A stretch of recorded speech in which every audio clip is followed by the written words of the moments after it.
Hello and welcome to this tutorial video to help you fill out the family application form with ease. My name is Jackie Walsh. I'm the doula program coordinator, and I welcome you to reach out to me if you have any further questions or concerns following this video. You can find my contact information on our Doulas for Aboriginal Families Grant Program webpage and at the end of this video. I'm joined by my colleague who will be asking some of our most frequently asked questions. So let's jump in. How do I know if I qualify for the grant before applying? We have very broad eligibility requirements for families, making it as accessible as possible to Indigenous families.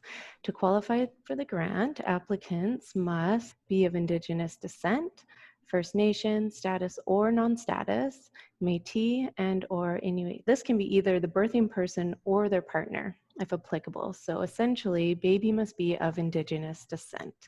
Also, that you reside in BC, both on or off reserve. So if you meet these requirements, you can go ahead and apply by completing the family application form found on our website's resources page. Under How Can We Help, we have our Doulas for Aboriginal Families Grant Program page. You can find the form under the Families page as well, but if you're looking to find all of our forms at once, our resources page has them all. The family application form, the doula registration form, doula invoice, and travel form. So in this instance, you're looking for the family application form. Clicking here will bring you right to it. How do I find a doula, and do I need to find a doula before applying? Yes, ideally you do find your doula before applying. That's definitely the best way to go. So before filling out the application form, you can find doulas to interview in your area by visiting our doula finder through Doula Match. Each family is encouraged to look for a doula that best fits their unique needs, and this may involve contacting multiple doulas before deciding. Most active doulas in our program have a profile on Doula Match, but not all of them. We encourage birthers to visit our doula finder first. Then if families aren't able to find doulas in their area, they can contact me, the doula program coordinator, directly, and I can let you know if there are indeed doulas near you and provide you with a contact list. If there aren't DAFGP doulas available, you can ask a local doula to register with us, or for a DAFGP doula to access our travel grant if they will have a significant commute. And by all means, if you have a doula that you're already familiar with who isn't currently registered in the program, they simply have to register. You can have 2 doulas, but the grant is still capped at $1,000 for each pregnancy. Because some doulas provide prenatal, not postpartum services, you may want to work with 2 doulas in that case. Essentially, it's important that families find doulas that meet their needs and support them in the best possible way. If you're looking specifically for an Indigenous doula in your area, please reach out to me and I'll make a local Indigenous doula contact list for you. What is the easiest way to fill out the application form and submit it? We encourage families to fill out the family application form with their doula, and you fill out the form directly online and include digital signatures. If you don't have a PDF application on your computer that allows you to add a digital signature to the form, you can use digisigner.com.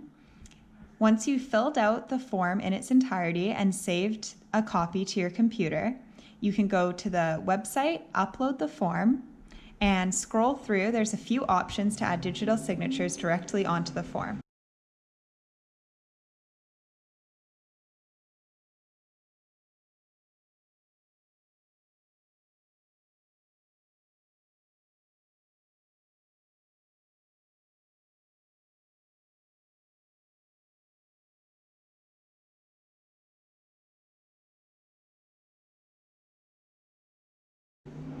Once you've completed, click Done, save the form, and download a copy to your computer. You can then submit the completed form with signatures by email to the doula coordinator. If, however, you prefer to print it out and write it in by hand, you can take photos of each page and attach them in an email to doulaprogram@bcaafc.com. So here you see the first page of the form. Please be sure to include the baby's estimated due date right here in the top right corner. Or if you're applying for postpartum support and your baby has already arrived, please be sure to put the baby's birthday in that spot. And the application date right here should be the day that you've completed the forms and emailed them to the doula program. Notice the support organization section at the bottom. If the family is being referred by an organization, they will fill their contact information there. If not, I encourage you to ask your doula for referrals to local support organizations, as it's so important for families to build their circles of care. Support organizations will link families to other services once your doula care is complete. Here we have the second page, which for families is really the most important part of this process. It's important for us that families play an active role in planning their doula care and gain clarity on the services they're interested in. The program wants to support self-determination of Indigenous birthers to do what's best for them, their bodies and their babies. So we want this process to allow for those conversations to happen between doulas and families. So to the doulas listening, we're not so concerned by what services are being proposed or exactly how many hours you're proposing, but rather that you're taking time to talk these things through with the families. If more than one doula's services are being used, each doula should submit a separate estimate budget for their services. So that's this page here. And it's the same maximum total coverage of $1,000 per pregnancy that applies if it's more than one doula services being used. You'll need to share the maximum allowance. So the estimated total could be $500 each with the different services provided there. Then on page 3 here, there's a brief survey to answer, and the following 2 pages are mostly for you to just read over and includes information release forms and both families and doula signatures on the final page. Then you'll be ready to submit the completed application forms to the doula program coordinator. Please allow up to 2 weeks for processing. It's usually much quicker, but you can expect to hear back within 2 weeks max. And doulas should wait for approval prior to delivering services to ensure the fees will be covered. When and how does the grant get paid out?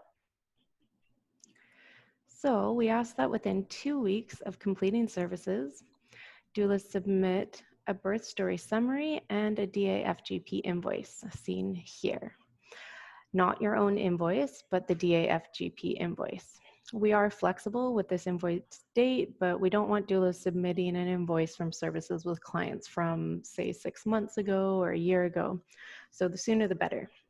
And please be sure to indicate an invoice number right here. For example, you can put 001, 002, and this is really important requirement for our finance department. Families must review and sign these documents in order for their doula to submit them. Then the doulas are reimbursed directly by the BCAAFC.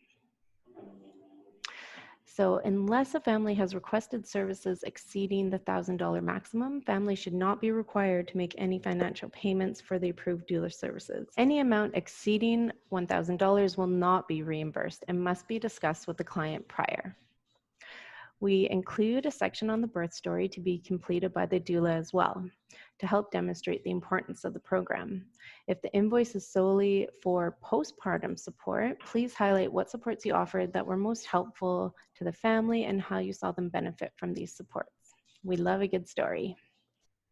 Thanks for listening. I hope this clarifies the family application process for you. If you need more information, I'm happy to hear from you via the phone or email contacts provided here.